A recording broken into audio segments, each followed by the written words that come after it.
Ben Carson was setting up for a presser in Baltimore, and the vacant church parking lot he was doing this in did not like it, right? So the people who work at the church were like, no, you gotta go right now. Now keep in mind, this is in Baltimore, and Baltimore's been in the news because Donald Trump has attacked Baltimore and referred to it as rat infested. And so the Morning Star Baptist Church of Christ in Baltimore decided to kick Ben Carson out. A church member named Gregory Evans asked him to leave, and then Carson got very heated about it. So let's take a look at what he had to say. You know, we just have all this animosity all the time. For instance, you guys know you were set up on this property right here. It's a church. They say, get off of our property.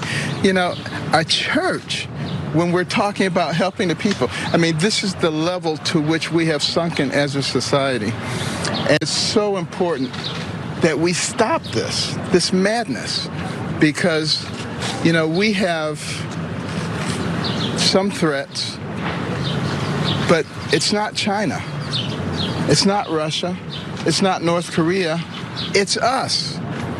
And whether we can learn how to work together and realize that we're not each other's enemies. I mean, is this guy living on the same planet as us? I mean, he's working for an administration that has exploited any type of division in the country for its own personal political gain. So two things about this. One is the incompetence, let's start there. You're a cabinet secretary. You might have wanted to tell the church, hey, you know what? I'm gonna come tomorrow. Is it okay if I use your church's parking lot? My guess is they would have said likely yes, because they're like, oh wow, cabinet secretary. It turns out the guy who kicked him out had no idea it was Ben Carson, right? And he's like, what is this dude randomly setting up a press conference in our parking lot, right? Yep. And then secondly, if they say no, it's really embarrassing. You wouldn't want to say that in front of the press. Right, so enormous incompetence. Can't plan one step ahead.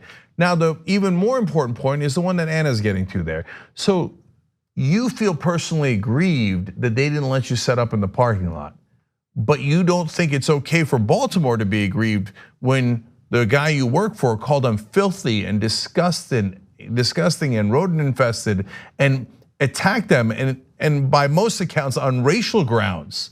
And so he thinks, oh, us insulting you to no end is no problem at all. I can do that. I can spit in your face. I can proverbially and politically slap you across the face.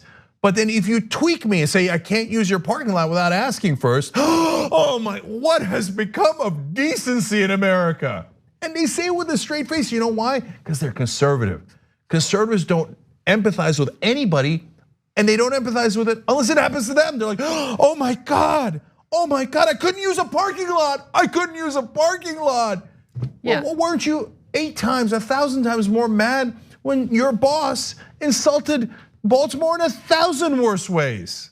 Yeah, I mean, it is hilarious to see right-wingers say something negative about Christians when they feel personally aggrieved, right? So a church doesn't want you to use the parking lot, and all of a sudden you're losing it over how inhumane people are and how rude people. No, the fish rots from the head down. That church had all the right in the world, and I'm glad they kicked your ass out. Like what you see? Click the subscribe button below, and don't forget to ring the bell to never miss another video from the Young Turks.